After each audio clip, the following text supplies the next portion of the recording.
shall we make a start? Yeah. Okay, so welcome to everybody who's joined Grace and I. My name's Jenny Pike. I am the Director of Learning and Teaching in the School of Earth and Environmental Sciences. I'm also Deputy Head of School, and I'm here today to answer your questions. The first thing that I should tell you is that we are recording this session so that we can make the video available in future communications for people that have been unable to make it this morning. So just to alert you to that we are recording the session. I'm going to let Grace introduce herself.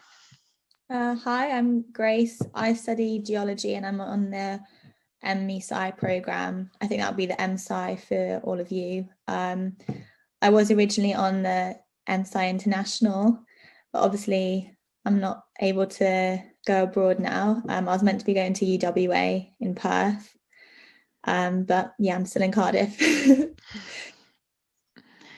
So I guess what I would ask everybody to do is, if you have questions, to put them in the Q&A session. So along the bottom of your screens, you should see a button called Q&A with some speech bubbles above it. So the questions that you have, if you type them in there, then Grace and I will answer them as we go along. But I think I'm going to follow up on what you've just said, Grace, and ask you, why did you choose the study abroad option when you chose your degree? I just thought it sounded really exciting just to go somewhere else and study, and makes you more employable as well. I think it's just good to get like other experiences somewhere else. Yeah, I agree. Ethan, you've typed in part of a question. Perhaps you can type in the rest of it. So why did you select? What year? Okay, great. Go ahead, Grace. So it's my third year that I was meant to go abroad. I'm on a 4-year program, and then yeah, I did all my third year credits at University of Western Australia. Yeah, and that will be the same going forward. So going forward, we've changed our study abroad option to be part of the BSc programs rather than the MSci programs, and which opens it up to many, many more people, basically. And in that pattern, you would be, excuse me, you would do year 1 and 2 again in Cardiff. Year 3, you would go abroad, and then you would come back and do your final year, which would be year 3 again in Cardiff. So why did you choose to go to the university that you chose to pick? Well, I have family out in Australia, so that was kind of a bonus. But I just really wanted to go to Australia, and they have some cool geology there. So yeah, it just looked really good. Can you remember what other options were open to you? What other partner institutions There we were a have? couple in Canada, Simon Fraser and University of British Columbia. I think they were my other 2 options. But there are a few in Europe, like Sweden. I think there was one in the Netherlands, and then quite a few in the USA as well. Florida, Colorado or Utah or something. Yeah, it's Wyoming, I guess. Oh, yeah. Which is in the Yeah, Rockies, almost Colorado. there were loads of options. Yeah. So someone's popped in a question: what can a master's degree get you that a bachelor's degree can't? A master's degree, because it takes you to a slightly higher level in the RQF learning levels. A bachelor's degree takes you to level 6. A master's degree takes you to level 7. I've noticed that my screen has frozen. Can you still hear me? Oh, you're back. Yeah, Okay. you can hear you. A master's degree trains you in, it's just changed you to a slightly higher level in terms of your abilities to do critical thinking and the sort of cognitive levels, and it allows you to do more of your own work that follows your own interests. So a master's level project, for instance, you can pretty much define, all you need is a supervisor who's willing to supervise you within the school. And when you leave university with a master's level versus a BSc level, depending on which industry you go into, that has benefits in terms of the entry level within those industries.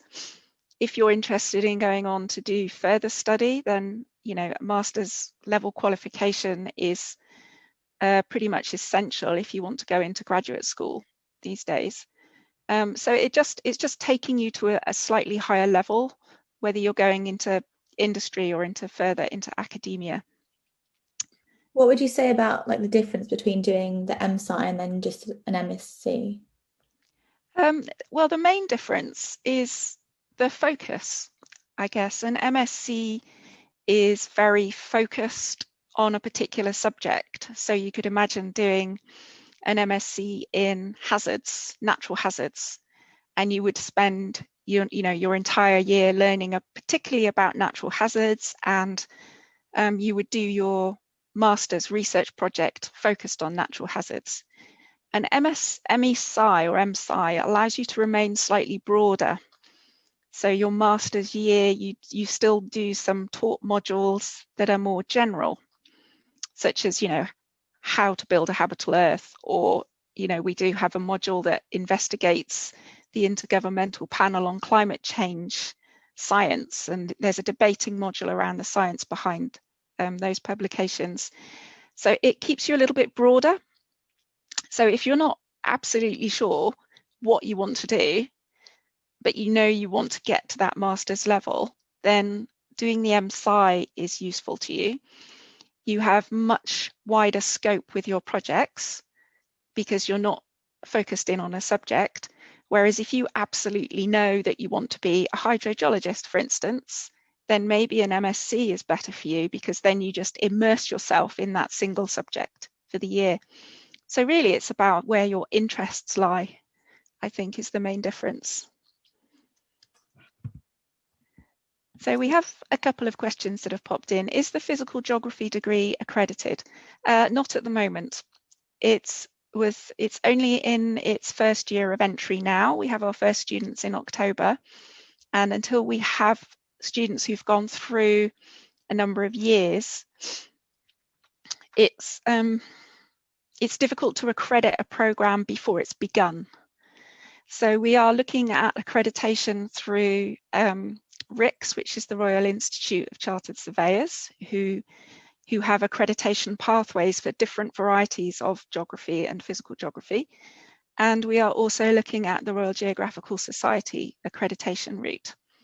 So it's something that we hope to put in place over the next year to 18 months for the students who are beginning now. So that's the answer to the physical geography degree accreditation. We have, sorry. You mentioned in the last open day that we did that even if people start the physical geography degree when it's not quite accredited, that it can still be accredited by the time they finish. Yeah, normally when you get accreditation, it's accreditation for a particular program and set of modules. And so if students have begun on that program before the accreditation is in place, then it's normally backdated for all students who have been studying on that program over the last years or so. So what is the difference between physical geography and environmental geography? I guess I'll answer that one. The physical geography is exactly what you might think it is. It's about Earth surface processes and the natural processes that go on within the environment, such as the changes in morphology of the surface of the Earth, which we call geomorphology. It's about glaciology, things that shape the surface of the Earth. It considers natural hazards as a process, whereas environmental geography brings in more human geography. So it brings in more consideration of topics like management of the environment. we have modules, for instance, on integrated coastal zone management and things like that. So physical geography is pure physical geography. Environmental geography is physical geography with a proportion of human geography. Okay, so that's the main difference. They are quite similar in places, but then they diverge in that human geography aspect. I guess if if people would like to continue popping their questions in, I would ask Grace. So, can you describe how your program is taught in terms of the methods of teaching that you see, and consider the last years rather than this year necessarily, and then maybe say something about this year. Okay. So in first year and second year, we had quite a few contact hours in lectures, maybe like 2 to 3 hours per module. And then on top of that, we'd have 2 hours of practicals every week. In second year, I had a module, this might be in first year actually, where we had like 4 hours of practicals a week. So it really depends on the module, but there's like quite a lot of contact hours, I'd say. So there's a lot of time to get to know your lecturers, ask questions, and get to know everyone on your course. And then this year, obviously, it's mostly online, apart from a few practicals that we'll have. I had my tutorial in the park opposite the university last week, which was different, but quite nice. It's nice when it's sunny, right? Yeah, it was a nice day, so it was good. But yeah, no, it's working fine. I've only got 2 modules this term. I've chosen all my modules for second term, but I've got my dissertation to be doing, so yeah. Let's pick up on the question about to what extent is interpretation included in a geology course, actually, now that you've mentioned the dissertation. It's all your own interpretation. Yeah, so over the course of the first 2 years, we sort of slowly increase the amount of opportunities you have to do your own interpretations, and particularly around the field-based exercises that you do in year 2, we really kind of help train and support you to work on your own data and collect your own data. And then in the third year, you do what will be a 40 credit module, which is a third of the third year, which is your own, independent dissertation, where you work on a data set and you develop your own hypotheses and you test them using the data and come up with your own interpretations. How do you find that, Grace? Now that you're in it. Yeah, well, I'm very much so, I just like to know the right answer. Like I want to just know what's right. So yeah, I'd like ask often in like first and second year, like, oh, is this right?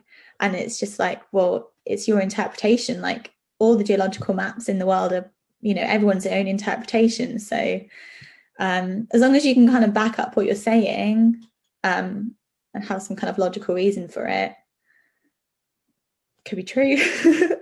Yeah, I mean, we train people to be evidence-based. So in terms of science, so as long as you use the knowledge that you have gained and you base your interpretations in the data that you have, and your data are sound, then you can present your own arguments, and we will sort of follow those through with you. So yeah, you get help with your interpretations. You're not just left by yourself to yeah. I describe it sometimes as our job as supervisors of these projects is to kind of give you a box, and then we allow you to bounce around inside the box, but we don't necessarily allow you to go off out of the box too far. We bring you back and sort of say, well, that's not quite reasonable if you thought about this. So I think you get a good chance to get dizzy in the box, but we will help you. So there's a question. So what does exploration geology entail, and can it be studied in UWA as part of the course for a year? I think, well, I was going to say there's certain universities that were better for exploration geology. University of British Columbia, I know the two exploration geologists who were going to do the international year as well, they both really wanted to go there. So it's like very suitable for that. But I think you can go anywhere, but you do want to be looking at the modules that they offer, because you obviously can't go somewhere and do geography related things if you're an exploration geologist. Yeah, I mean, Grace is right. Most of our exploration students choose to go to UWA or University of British Columbia, because those universities do have more of the types of modules that an exploration geologist might be interested in. So if you're interested in learning a lot more about what exploration geology is, I would advise you to go to the Earth and Environmental Sciences Open Day pages, because there is a video there. You have to listen to me talking, but there is a video there that describes in detail all the modules that are involved in all the different programs. So exploration and resource geology, for instance, let me just give you a flavour of what's in the third year, for instance.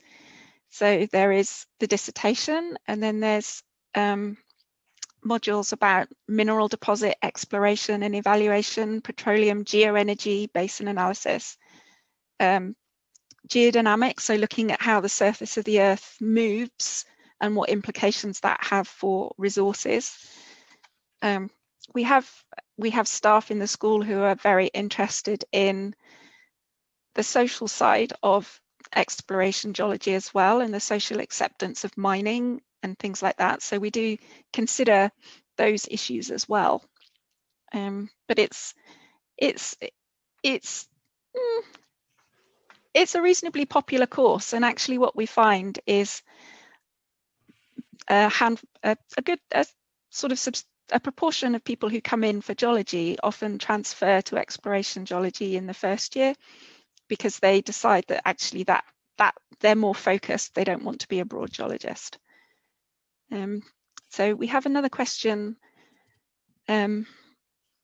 Ideally like to study human geography, how much physical geography is compulsory? If you would really like to study human geography, you probably need to go and visit the School of Geography and Planning, because human geography as a major subject is taught within the School of Geography and Planning.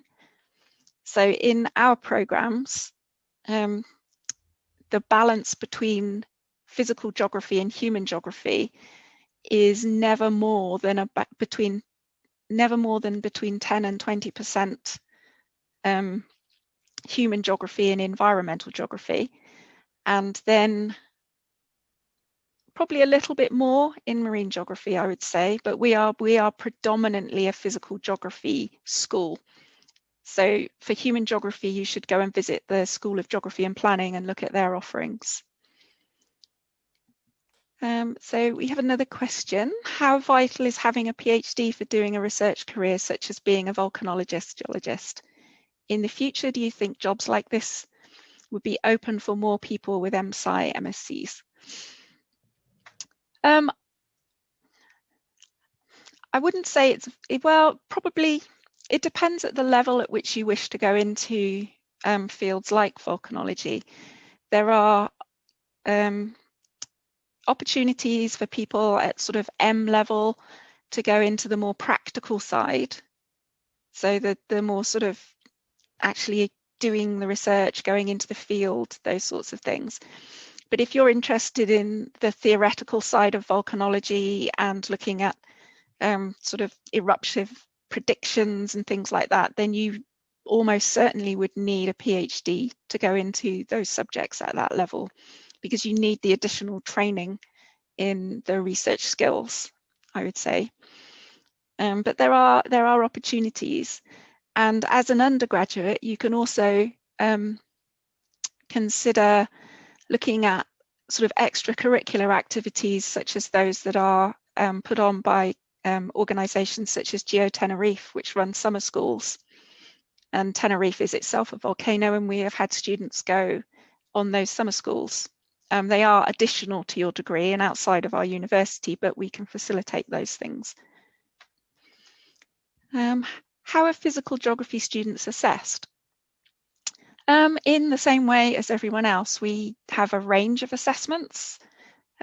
These range from assessing practical activities, group work activities, report writing.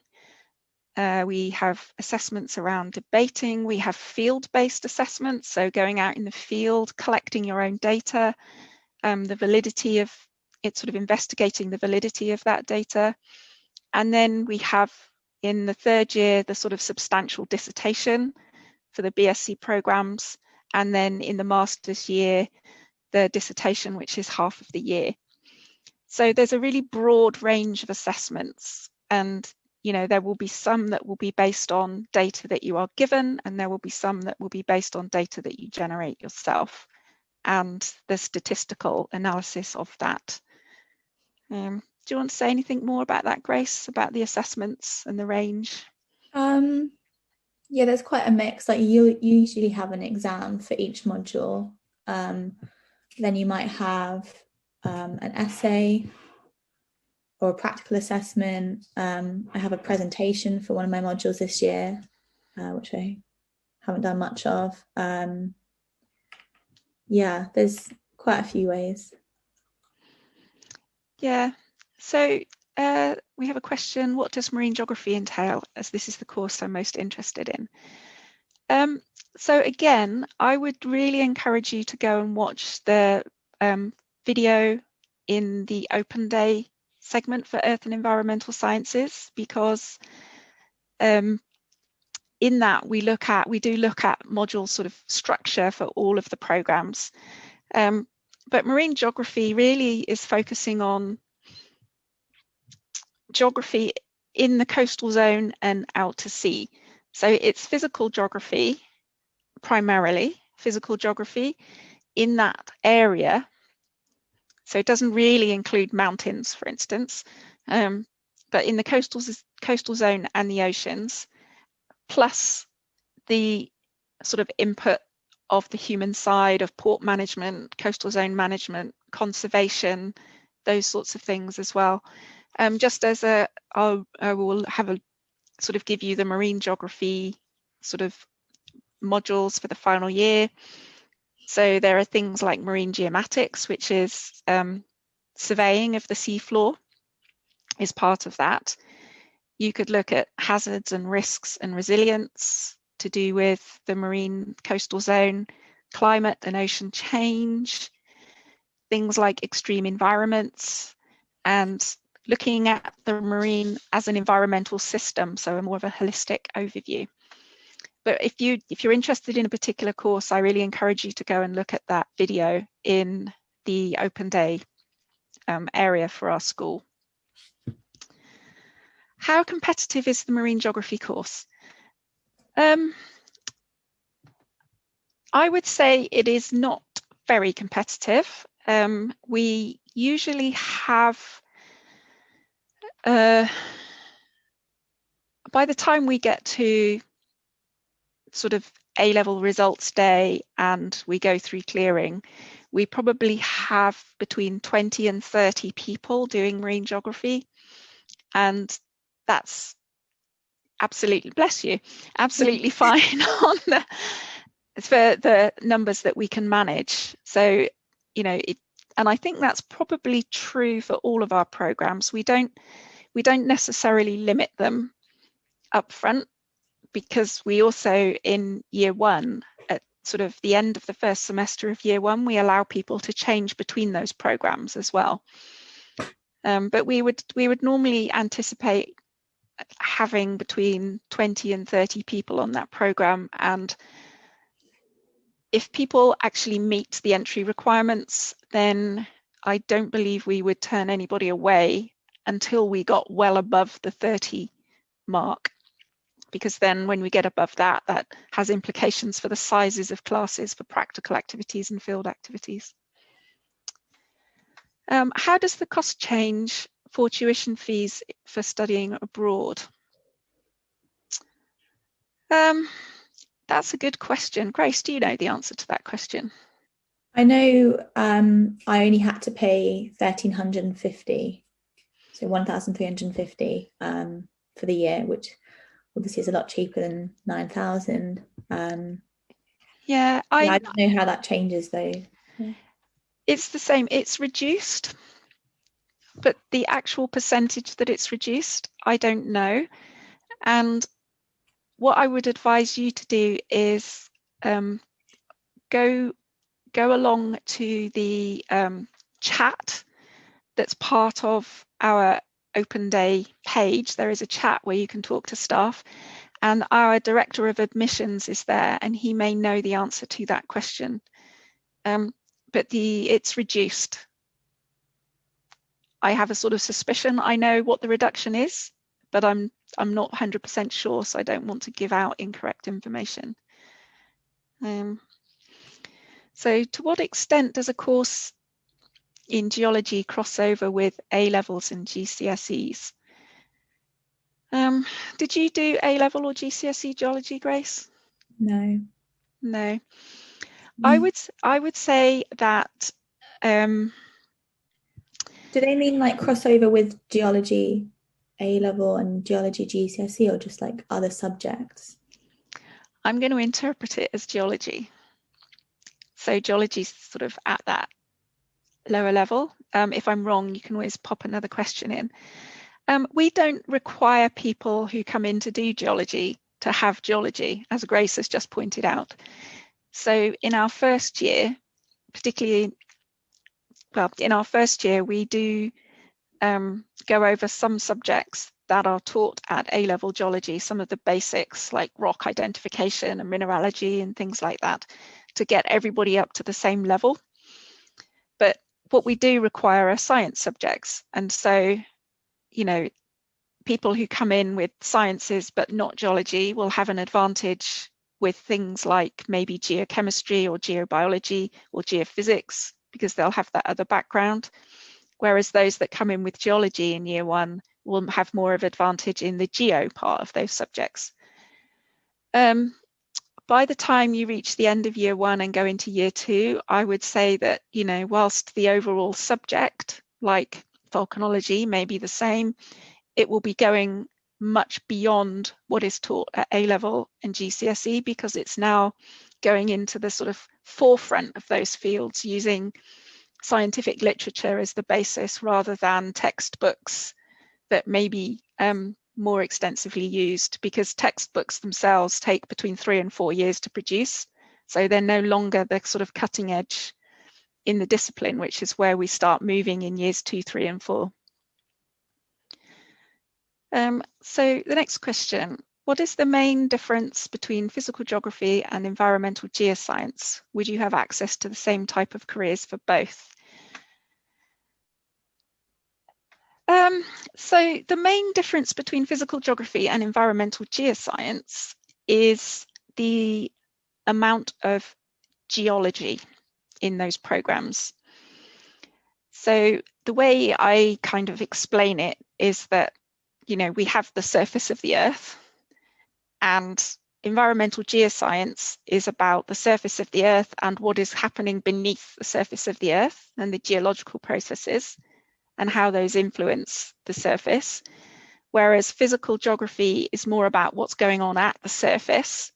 And although it requires a basic understanding of the geology, it's more about the surface and how the atmosphere interacts with what's going on at the surface. So for instance, an example would be glaciological processes that are related to climate and how those impact on the land surface. In terms of whether you would have access to the same types of careers, it would depend on the career.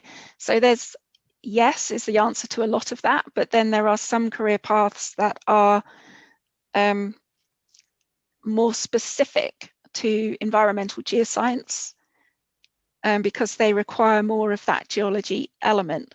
So I would probably say that an environmental geoscience student would have a broader spectrum of careers open to them, and the physical geography would have a fair amount of that spectrum, but it wouldn't have the ones that rely predominantly on geology.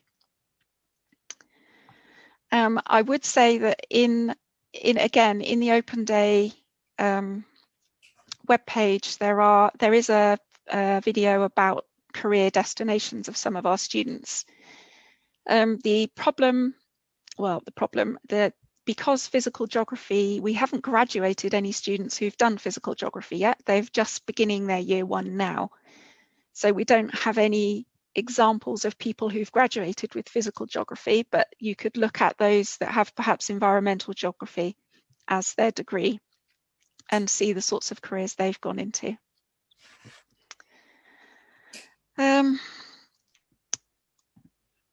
So how many people on average is there on a physical geography course? It's a good question. I can't remember the precise number that we have enrolled, but I think it is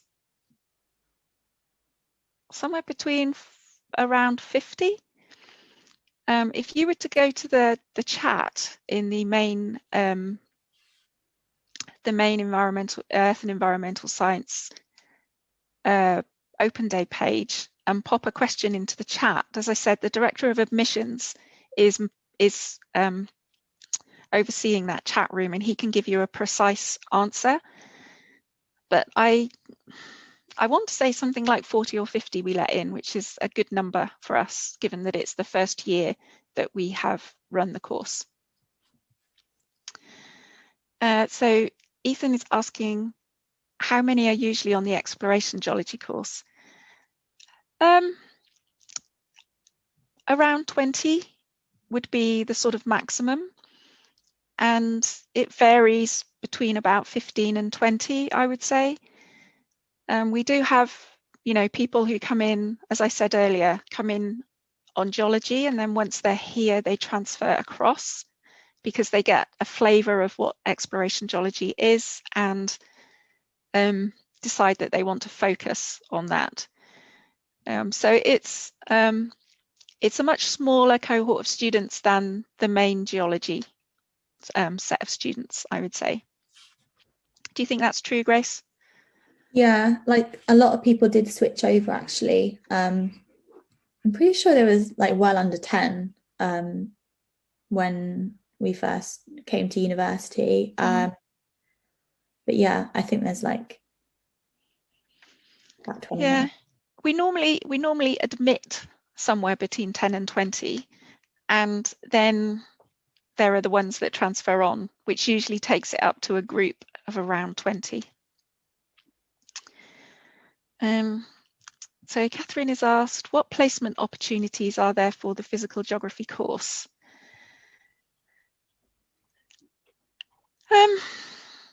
It's a good question. So because we haven't had any students go out on placement from physical geography yet, I can't give you any precise examples, and we haven't had any students go on placement for environmental geography yet either, because that option hasn't been available to them until next year will be their first opportunity. So it's a good question, and I think perhaps that would be a question better placed in the Open Day chat. If you go to the Open Day chat forum, because there will be, together with the Director of Admissions, there will be some of the geography staff there, and they will have a better feeling for the sorts of placements that may be available. In terms of the marine geography placements, we've had people who go out and work with the Environment Agency, Dover Port Management. We have students who have gone out to work with conservation projects, particularly for marine geography. We have good links with the Bimini Shark organisation in the Bahamas, and we've had students go there quite regularly. And so the types of placements that we have are going to be similar to those sorts of opportunities. But because we haven't had students go out yet, I haven't got any specific examples that I can give you. That was a lot of questions in one go.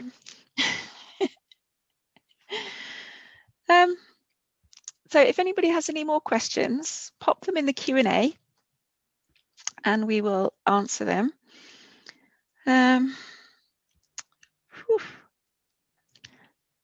Oh, for how long has the environmental geography course been running? Well, it's a good question. I think, well, we have environmental geography students in our 4th year currently, so at least 4 years. It may be 5 years. Before that, we basically split environmental geoscience, what must be 5 or 6 years ago now, because the people coming in for environmental geoscience seemed to be two very different sorts of people. There were the sort of students who were interested in more the geological side and people who were more interested in the Earth surface process side of that subject. So we kind of split the degree pathway so that we could offer more of those subjects to those two sets of students. And so I think we graduated our first cohort of year 4 last year. So that would mean the program's been running for 5 years, I would say. In terms of going back to the previous question about placements, the reason that none of those students have ever been on placement is because it hasn't been on offer to them. Over the last 2 years, we have done a major review of all of our programs across the entire breadth of BSc with placement, the year abroad, the MSci. And so as a result of that, we have changed what we offer for each program. So each program at BSc level now has a placement opportunity, and that's only from this year. Previously to this, it was only exploration geology, environmental geoscience, and marine geography that had placement opportunities. So the students in the current 2nd year will be the first environmental geography students who will have the opportunity to do a placement. But the actual program itself has been running, as I said, for 5, 6 years. Grace, talk, say something. Let me see. So I will ask you the question I asked you last time, actually. What advice would you give your 16, 17-year-old self now who's sitting there thinking about going to university, trying to think about what subject to do and which university to go to? What are the sorts of things that you thought about and sort of drove your decision? Well, at first, I guess I was like really excited to go to university. Like I was kind of just thinking about that all the way through my A levels. So I'd say just kind of focus on your A levels and enjoy being at college because it goes really fast. Don't stress too much. Like if you don't know what we really want to do. Like I chose kind of broad. Well, I did geography, chemistry, biology because I didn't really know where I wanted to go with it yet. Like I was super interested in geography, but I always wanted to do medicine, which is really different. But like you'll know what you want to do when you write your personal statement. Like if you don't know what to write, you don't probably have much passion for it. So it's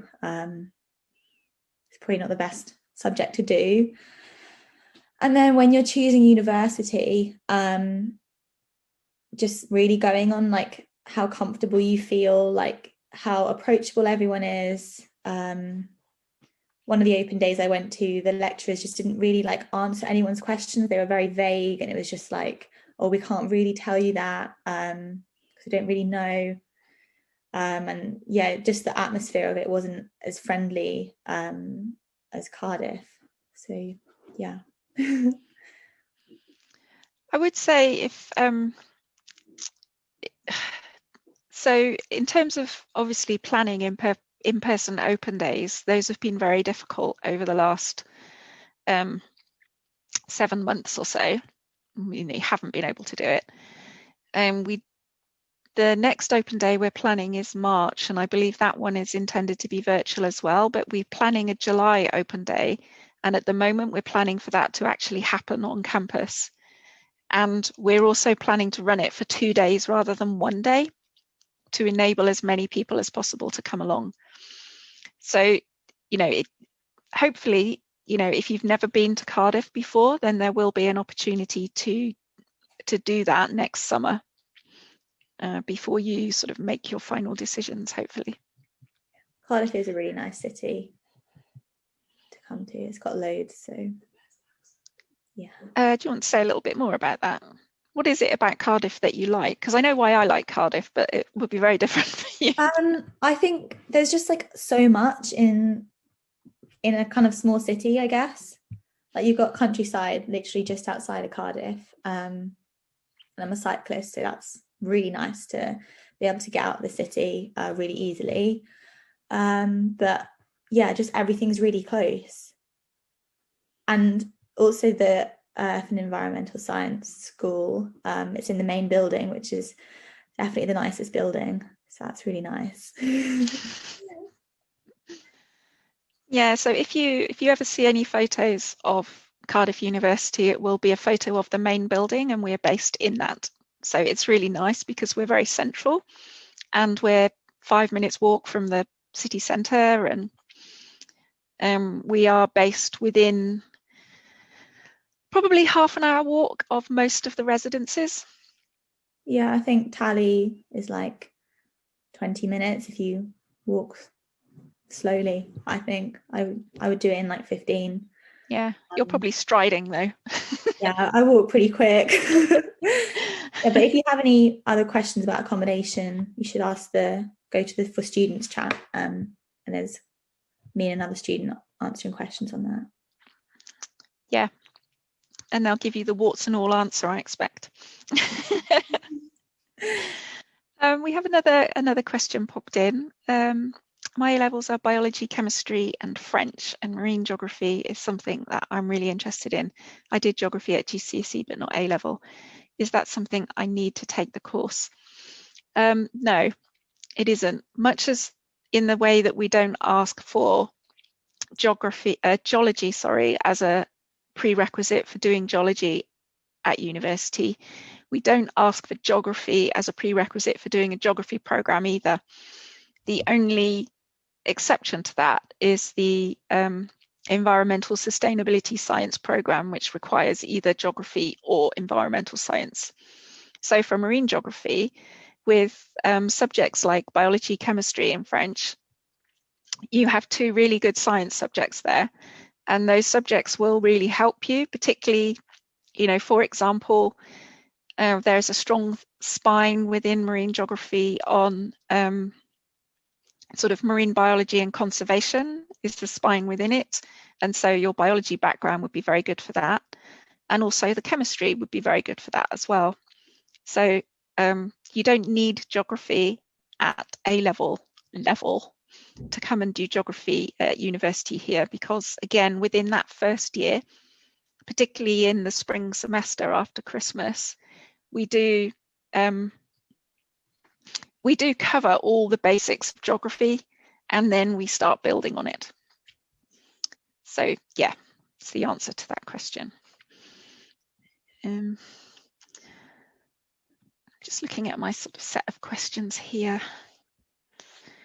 So what's your experience of the facilities at Cardiff for learning and teaching, Grace?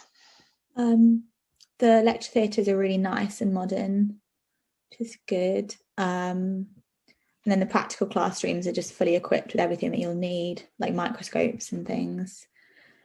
Yeah, and there's obviously like a gym. There's 2 gyms, like other facilities away from the school, like football pitches and things. Yeah, so there's lots.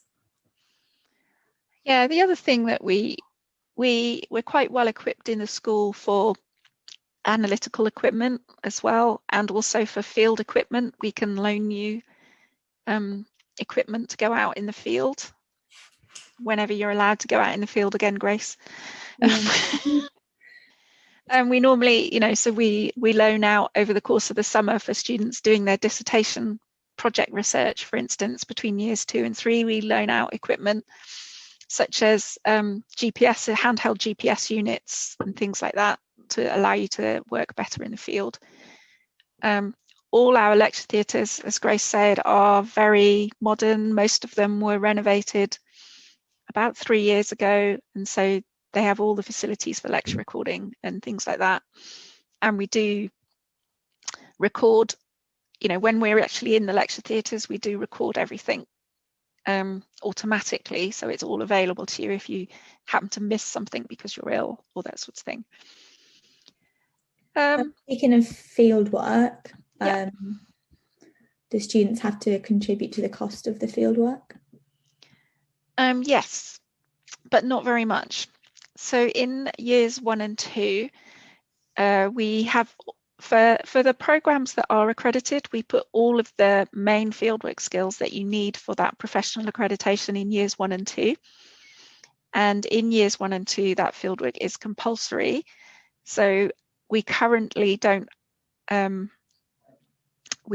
charge you for that. So the school pays all of the accommodation and transport costs. What we do is ask you for a small contribution towards subsistence, so towards food, really. And I think that's at a rate of about £5 per day. So we cover everything else in the first 2 years. In the third year, the fieldwork in the third year with our new programs that have been revised will be optional, because it's no longer the only place that you will get the skills required for the professional accreditation. Those will have happened before in years 1 and 2. So we will ask for a larger contribution to that fieldwork. And then currently the year 4 fieldwork is also, because it's at a different level and brings in different requirements, we just require a subsistence contribution to that. The level of contribution will vary depending on where the fieldwork will eventually go. Clearly this year we haven't run the overseas fieldwork for the last 7 months because we've been unable to do that. But going forward, we take overseas fieldwork to generally to places like Spain and Switzerland. We generally stay within Europe. We currently don't have any trips that go further than that. So that also tends to keep the costs reasonable.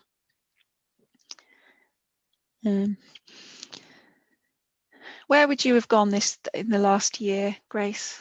Had you gone? So I would have gone to Spain in April to do some geological mapping to practice for our dissertation, and then some other field work. But that obviously was cancelled. So we did an online thing instead, which was actually really good. And then at the start of second year, I went to the Isle of Arran for 10 days, which was really amazing. And then literally like 2 days later, when we got back, we went to Dorset for 5 days, Dorset and Devon, which was really cool as well. They were really good trips. Quite hard, but really fun looking back now. Yeah, I think the UK is underrated really in terms of field trip destinations for all of the programs we run. Actually, we have fantastic landscapes, we have fantastic geology, we have fantastic coastlines. We can do really amazing work. And in South Wales, we also have access to a lot of that within a day. So we can run sort of single day trips out a lot as well. I mean, I did my degree in Birmingham as an undergraduate. And whilst we had access to most of those things within a day, we certainly didn't have access to the coast. So that's, one of the bonuses of being a coastal university, I guess, is we have access to the Brecon Beacons and we have access to the coastline for our fieldwork destinations. And actually we are planning some local based fieldwork between now and Christmas when we're not in a lockdown scenario. So obviously not in the next 2 weeks, but after that, just going out to local places. So we have 10 minutes remaining of this webinar now. So if anybody does have any further questions, just pop them in the Q&A. I'm going to ask you another question, Grace.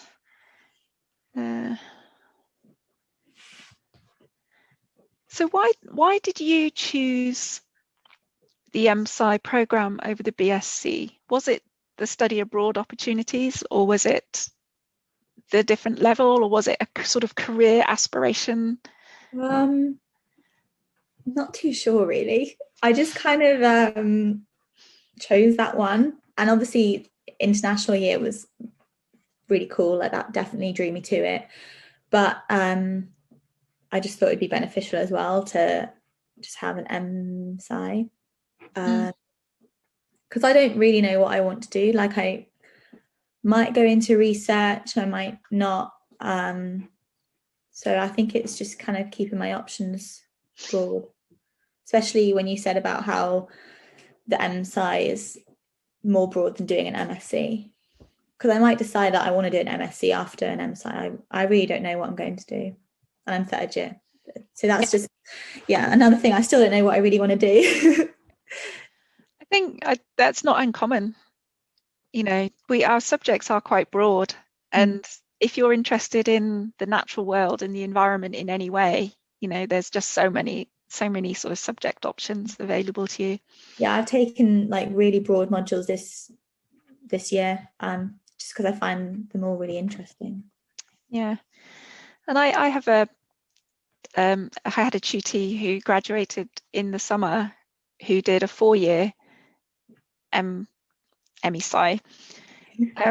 She did an international year. She went to UBC in Vancouver in Canada, and as part of that year and subsequently she finally worked out what she wanted to do, and she's really interested in water and sustainability science.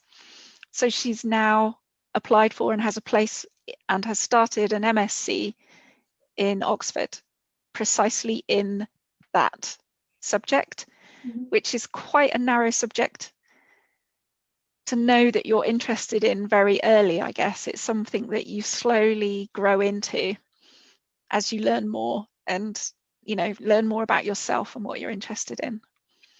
So I think that was for her, the MSci option was great because it allowed her to that extra year to develop her own interests. Yeah, I definitely have like a couple of areas that I find more interesting. So I guess that will help me when I come to decide what I want to do my research project on. Yeah, I don't think it's a bad thing to not really know yet. So you're in the midst of doing your year 3 dissertation at the moment, and you will be doing counted in the first 20%. Yeah, I know. And next year you will be doing this very large project that will be half of your year. So do you enjoy doing those research type projects where you have a lot more control over what you do? Yeah, I think obviously right now the dissertation's a geological map, so it's not, I haven't like got a project yet that I'm doing the thing I'm super interested in. But there's a specialist section of that, which I still don't know what I'm going to do. There's a lot that I can do, which just makes it harder. Focus. I know. But yeah. Are you excited by the opportunities for next year? Yeah. Yeah. Yeah. So the geography programs, physical geography, environmental geography, their 3rd year dissertation has more scope for being more like a mini version of your next year dissertation.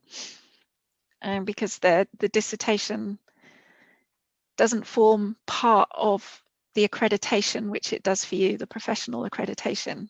So the whole mapping skills are the mainstay of the geological accreditation, because it what stamps you as a professional geologist or capable of being a professional geologist. But for the other programs, they'll get the advantage of, you know, having a sort of self-designed and run project in their third year. And for me, I think it is one of the most exciting things, because, you know, you really start finding out what you're interested in and being able to follow that.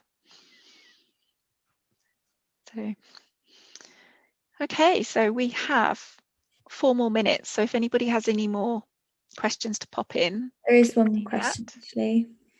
Yeah. So for the dissertations and interpretations, are you left to do it completely independently, or do you get some help and guidance? You can start with this, Grace. So I have a supervisor meeting every Friday where we can ask our supervisor questions about our area.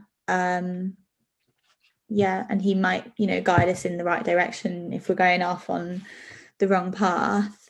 But yeah, we're definitely not just on our own to do it, and we're in groups as well.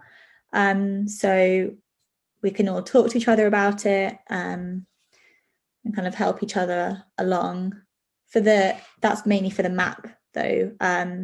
Obviously when you go off and do your write-up, that is by yourself, but by then you'll know more about the map and everything, so it shouldn't be so hard. Yeah, the dissertations, we support them basically, but what we expect when people reach that level is we expect them to come to us with questions. So we're not leading and guiding in that respect, but we will answer questions. And, you know, if we think you're going off in slightly and sort of wrong or inappropriate direction, then we maybe will put, you know, a question in front of you to make you think about what you're doing and bring it back. So you aren't left to do it completely on your own. You know, if you choose to do it completely on your own without asking for advice, that is your choice. It's probably not advisable, but we do help you, because ultimately this is a degree and it's still a training. And so the geological mapping or the independent research projects are still training, and we are still supporting your learning. So we don't ask you to do it entirely on your own. And you also have your peers to talk to as well. That can be really useful, chatting to, you know, others who are going through, not even necessarily working on the same type of project, but just doing the process of research and those sorts of skills. I don't know if you find that useful, Grace, just sort of talking strategy. Well, having groups to do the mapping project in is really helpful. It's really nice to be doing it with other people and kind of can chat about what you're thinking and get their ideas on it. And yeah, they might give you some really good ideas that you can talk through with them and use. Are you managing to maintain that in the current environment? Yeah. Well, I chat to a few of them. There's like 5 of us in the group, I think. And I talk to 2 of them quite a lot. Yeah. Do you use Zoom or something like that? Yeah. Yeah, or pick up the phone, or Facebook video or something. Yeah. Or we just all kind of message on the chat, the whole group of us. But yeah, it's not difficult. Yeah. Okay, well, we are about to finish now, so I would like to say thank you to everybody who's come along and listened to us. So Grace and I are now both heading over to the UniBuddy chat, so the chat function, after I get a cup of tea. So if you have any further questions for us, you can come and see us there. So thanks very much, and I hope you learn what you need to learn from today. So thanks very much. Bye. Bye. Thank you.